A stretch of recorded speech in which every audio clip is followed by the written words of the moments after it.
Sepertinya cukup banyak orang yang ingin mengetahui rahasia pabrik bakso dan mungkin banyak dari antara kita yang ingin membuat pabrik bakso. Nah, hari ini saya sudah mengumpulkan begitu banyak pertanyaan yang sering diajukan tentang seputar rahasia pabrik bakso dan semoga dari jawaban-jawaban ini Anda bisa mengetahui lebih detail tentang trik tips membuat pabrik bakso.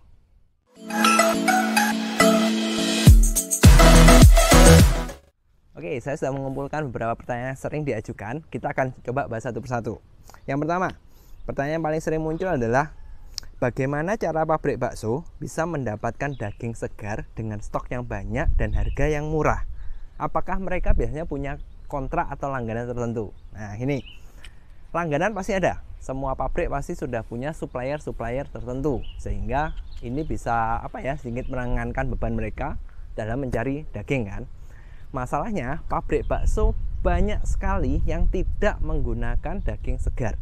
Mereka menggunakan daging beku umumnya. Kenapa? Ini satu, daging segar kualitasnya kita nggak pernah bisa memastikan. Tapi kalau daging beku selalu baku, kebanyakan baku. Entah bakunya itu bagus atau enggak urusan nanti. Yang penting baku dulu. Dan yang kedua, harganya biasanya lebih murah. Ingat, pabrik itu biaya operasinya gede, sehingga kalau Anda mau yang bagus, mengandalkan bahan baku yang bagus saja, itu nggak cukup. Secara secara perhitungan nggak akan nututin, sehingga mereka mayoritas memilih untuk menggunakan daging beku. Ya kembali sih, mungkin tergantung di skala pabriknya sebesar apa, cuma umumnya yang saya dapatin, semakin besar skala pabriknya, mereka semakin ketergantungan dengan daging beku. Jadi pembeda pertama adalah mereka tidak memakai daging segar, tapi mereka pakai daging beku supaya satu, stoknya lebih terjamin, kedua, harganya lebih aman. Mungkin Anda sekarang pertanyaannya muncul gini, emang hasilnya bisa bagus? Bisa. Yang penting Anda pakai pengenyalnya tepat, bahan-bahan tambahannya tepat. Nah, kalau sudah pakai daging beku, yang wajib digunakan hukumnya adalah blend fosfat seperti Mendapos. Itu wajib, karena kalau enggak, hasilnya nggak bisa bagus. Oke, itu pertanyaan pertama. Lanjut.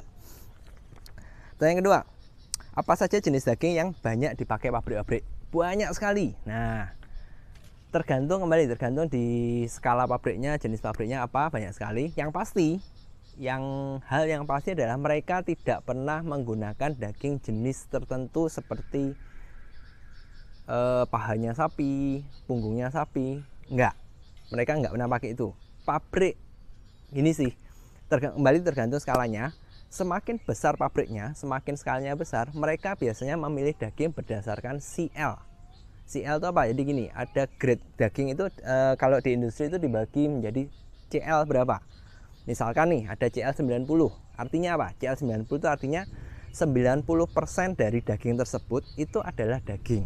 10%-nya adalah lemak. Nah, jenis daging yang dibeli oleh pabrik, semakin mereka besar, mereka tidak pernah memilih bagian tertentu. Karena apa? Kalau misalkan nih beli daging sapi, bagian paha, mereka tidak bisa memastikan ini paha ini dagingnya berapa banyak, lemaknya berapa banyak. Padahal mereka tahu, pabrik itu tahu, semakin banyak dagingnya itu semakin bagus, semakin rendah lemaknya juga semakin bagus. Tapi kalau dibalik, semakin tinggi lemaknya, hasilnya akan semakin jelek.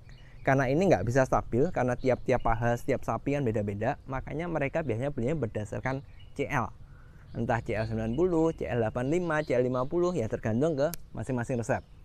Jadi kalau ditanya jenis daging apa, macamnya banyak. Yang pasti mereka belinya berdasarkan CL kalau sapi. Kalau ayam biasanya mereka baru dada atau paha.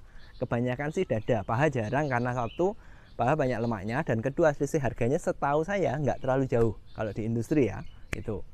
Selain itu paling pakai DMM dan juga MDM. DMM itu apa? DMM itu tetelannya sapi, MDM itu tetelannya ayam. Nah, saya nggak akan bahas, saya pernah bahas sebelumnya, silahkan Anda cari di video-video sebelumnya. Lanjut. Nah, yang ketiga, apakah pabrik menggunakan kulit ayam? Nah, iya dan tidak. Ini kembali ke masing-masing skala pabriknya. Setahu saya semakin besar, jarang sekali mereka menggunakan kulit ayam. Kalaupun mereka menggunakan kulit ayam, biasanya sudah dibikin yang namanya skin emulsion dulu. Jadi bukan kulitnya langsung dimasukkan digiling, itu enggak, tapi mereka treatment dulu, mereka proses dulu dengan sebutan skin emulsion. Skin emulsion itu apa, cara bikinnya gimana juga saya sudah pernah bahas. Anda silahkan cek di video-video sebelumnya.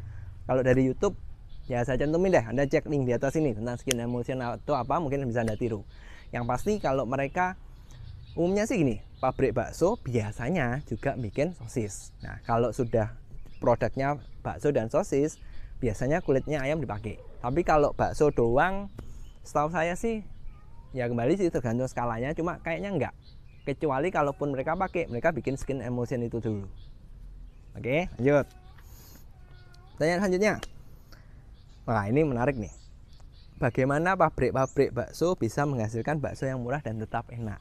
Nah, datanya sudah pernah saya bahas, Anda silahkan cari di video sebelumnya. Cuma kalau mau singkatnya gini, yang pertama, mereka selalu punya resep itu banyak. Kenapa? Karena harga daging itu fluktuatif, stoknya juga fluktuatif. Seperti yang sudah saya bahas sebelumnya, mereka pakai CL sekian. Nah, harga setiap CL ini kan beda-beda. Dan kadang ada situasi tertentu itu stoknya kosong. Nah, pabrik kan nggak bisa kalau ini ada masalah baru diotak-atik, mereka nggak bisa. Biasanya mereka sudah punya banyak resep. Jadi misal kondisi tertentu, daging ayam langka sehingga stoknya mahal. Nah, mereka akan ganti resep yang menggunakan non dada ayam, misalkan seperti itu. Apa ya, nggak tahu, biasanya banyak. Ini salah satu cara supaya mereka itu tetap stabil harganya. Nah, kalau datanya ya Anda ceklah video sebelumnya, bisa cek link di atas ya. Lanjut. Apakah pabrik pakai pengawet? Pasti.